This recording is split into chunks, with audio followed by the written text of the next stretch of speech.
This video is going to walk you guys through how to analyze symbolism in a short story. I am going to go through all three of the steps that you will need to follow, and I am also going to go through the example story, The Grandfather, and show you my thought process as I annotate and analyze the symbols in this story. As you guys listen to this video, please follow along and take notes on your copy of The Grandfather. When you finish the video, your copy should look very similar to the one that I have uploaded onto this document. The first step to analyzing symbolism is to read and take notes and annotate the copy of the text. Some things that you're going to annotate: come up with a symbol or a code to mark the setting in the story, the characters in the story, so how are they indirectly and directly characterized? How does the author describe the characters? Possible symbols, and imagery or descriptive language. When trying to identify possible symbols in the story, look for detailed descriptions, paying close attention to items, locations, or people that are described in great detail. And also look for repetition. So if the author repeats the object, or if the author greatly describes the object, there's a good chance that there is some kind of significance to that particular object, idea, person, etc.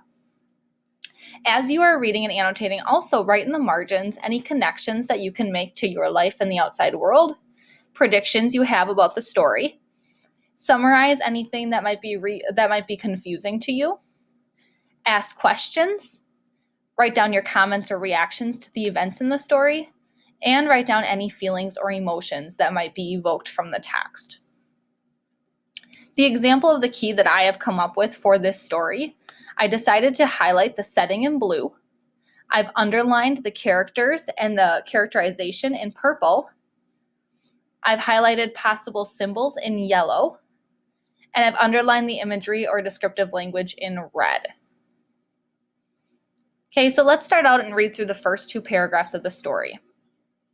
Grandfather believed a well-rooted tree was the color of money.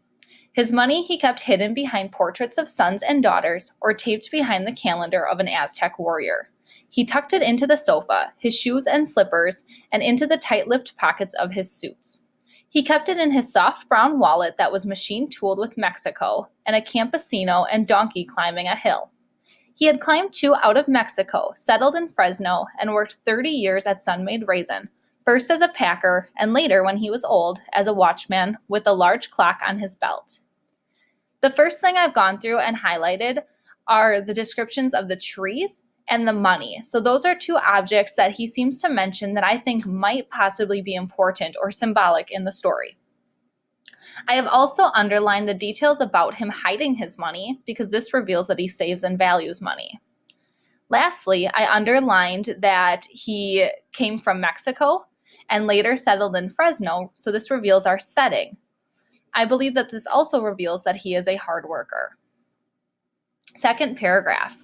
After work, he sat in the backyard, under the arbor, watching the water gurgle in the rose bushes that ran along the fence. A lemon tree hovered over the clothesline. Two orange trees stood near the alley.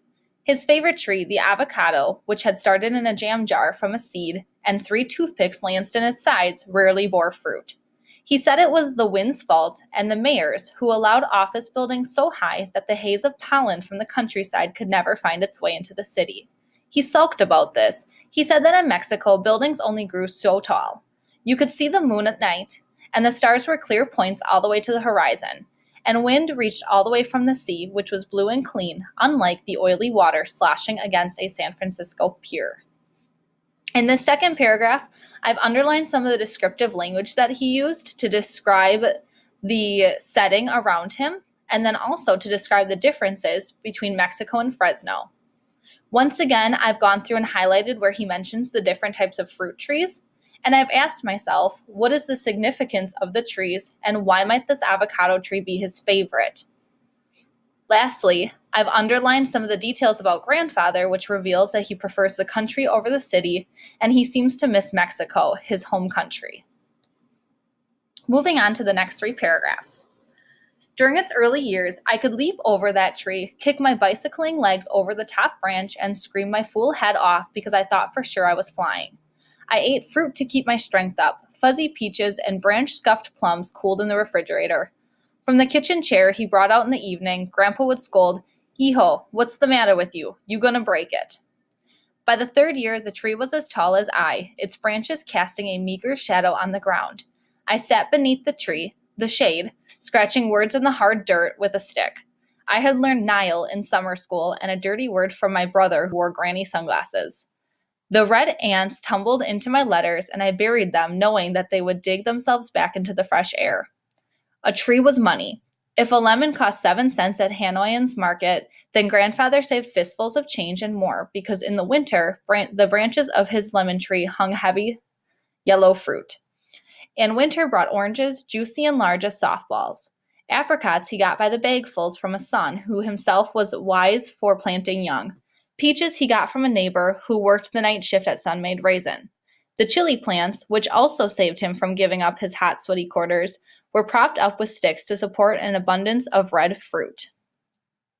Okay, in these 3 paragraphs, I've gone through and I've underlined in purple some of the characterization about the grandfather, or about our speaker, who is Gary Soto, the author. He is describing his childhood and his connection with the tree. I've also gone through and once again highlighted more examples of where he mentions the tree.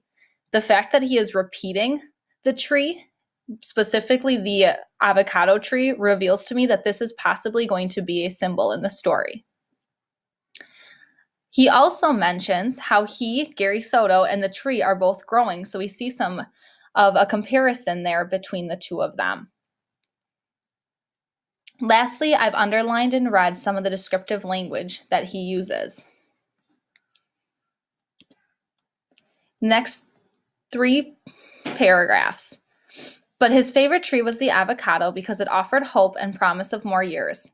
After work, Grandpa sat in the backyard, shirtless, tired of flagging trucks loaded with crates of raisins, and sipped glasses of ice water. His yard was neat, 5 trees, 7 rose bushes, whose fruit were the red and white flowers he floated in bowls, and a statue of St. Francis that stood in a circle of crushed rocks, arms spread out to welcome hungry sparrows.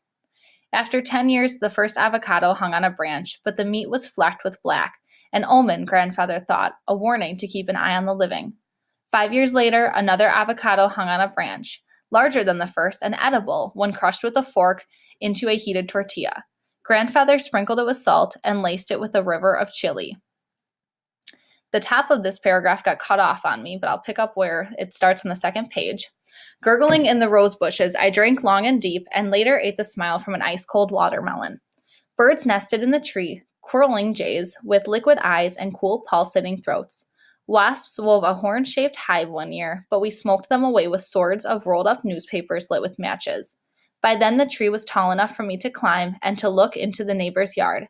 But by then I was too old for that kind of thing and went about with my brother, hair slicked back and our shades dark as oil. In these 3 paragraphs, I have highlighted more examples of him mentioning this avocado tree. And I've also added that the avocado tree is slowly starting to bear fruit. The first fruit was not edible, however, the second is, so we see how it is slowly starting to bear. I've also underlined a few more details of the grandfather, and then I've also underlined some examples of descriptive language that he uses to show the passage of time in this last paragraph. Lastly, we are seeing once again how our author, Gary Soto, shows how he and the tree are growing together. Last paragraph. After 20 years, the tree began to bear. Although Grandfather complained about how much he lost because pollen never reached the poor part of town, because at the market he had to haggle over the price of avocados. He loved that tree. It grew, as did his family, and when he died, all his sons standing on each other's shoulders, oldest to youngest, could not reach the highest branches. The wind could move the branches, but the trunk, thicker than any waist, hugged the ground. Okay, so once again, he ends the story talking about the avocado tree. So I've added some questions that I have about the tree and then an observation. So does the image of his family trying to reach the top of the tree help to reveal the symbolism of the tree? Is there a reason that he ends the story by mentioning that image? And then I also notice how he compares the tree to his family when he says it grew as did his family. So is there some significance there to that comparison? These are all things